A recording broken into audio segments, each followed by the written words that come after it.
नमस्कार बंधुरा ঐশীস किचेने सबाइके जानाई स्वागत। आज आमी एक नतून रेसिपि निये चले एसेछि। आज आमी देखाबो कचुर गाठी दिए इलिश माछेर झोल। এইভাবে বানালে খেতে দারুণ লাগে। দেখুন আমি কিভাবে বানাই। গ্যাসে কড়া বসিয়ে দিয়ে সরষের তেল দিয়েছি। এই তেলটাকে গরম করে নেব। তেলটা গরম হয়ে গেলে আগে থেকে নুন হলুদ মাখিয়ে রাখা ইলিশ মাছ দিয়ে দিলাম।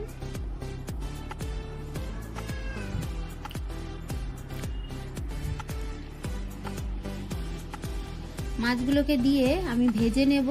তবে ইলিশ মাছ খুব কড়া করে ভাজবো না। ইলিশ মাছ একটু কম ভাজলেই কিন্তু খেতে বেশি ভালো লাগে। কড়া করে ভাজলে অতটা স্বাদ লাগে না। মাছটাকে আমি এবার উল্টে দেব।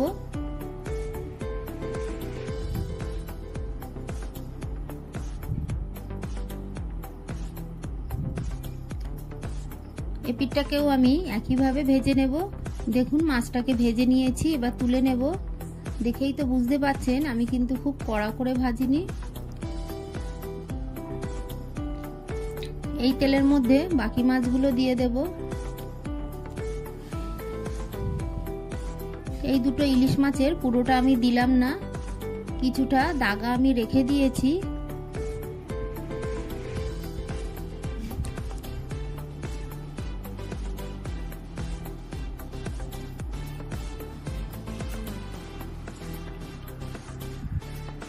মাছগুলোকে এবার আমি উল্টে একইভাবে ভেজে নেব।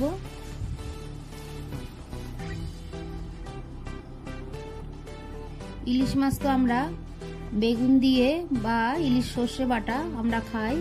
একবার কচুর গাঠি দিয়ে খেয়ে দেখবেন, পুরো খাওয়াটা জমে যাবে।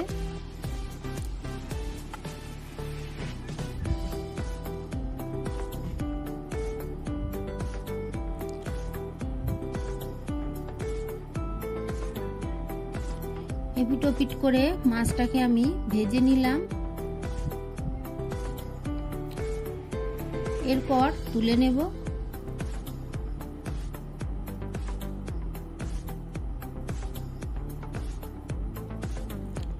এই তেলের মধ্যে আমি হাফ টিস্পুন গোটা জিরে ফোড়ন দিলাম, দিয়ে দিলাম তেজপাতা। ফোড়নটা ভাজা হলে সিদ্ধ করে রাখা কচুর গাঠি দিয়ে দিলাম। আমি কচুর গাঠিটাকে সিদ্ধ করে নিয়েছি। অনেকেই সিদ্ধ না করে রান্না করে, আপনাদের যেটা ভালো লাগে সেইভাবেই রাঁধবেন।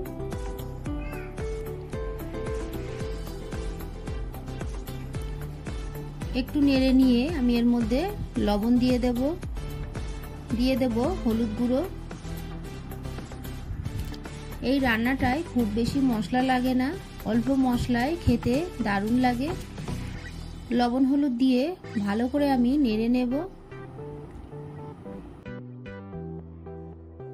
বেশ কিছুক্ষণ আমি এইভাবে নেড়ে নেব। ভালো করে নেড়ে চেড়ে কষিয়ে নিয়ে এর মধ্যে আমি পরিমাণ মতো জল দিয়ে দিলাম। আপনারা যতটা গ্রেভি রাখতে চান সেই মতোই জলটা দেবেন। জলটাকে দিয়ে এবার এটাকে আমি ফুটতে দেব। এর মধ্যে আমি স্বাদ অনুযায়ী কাঁচা লঙ্কা দিলাম। আপনারা যতটা ঝাল খান সেই মতোই ঝালটা দেবেন। একটু নেড়ে দিয়ে ভালো করে ফুটিয়ে নেব। দেখুন ফুটে উঠেছে। এরপর ভেজে রাখা মাছগুলো দিয়ে দেব।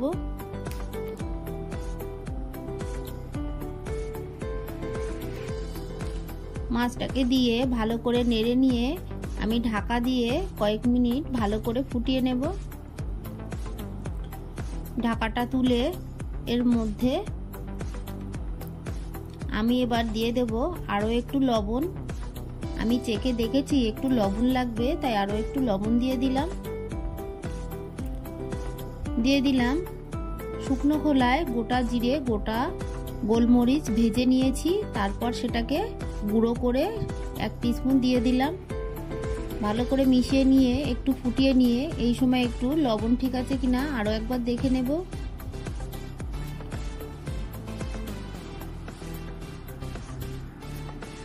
ঢাকা দিয়ে আমি আরো একটু ফুটিয়ে নেব।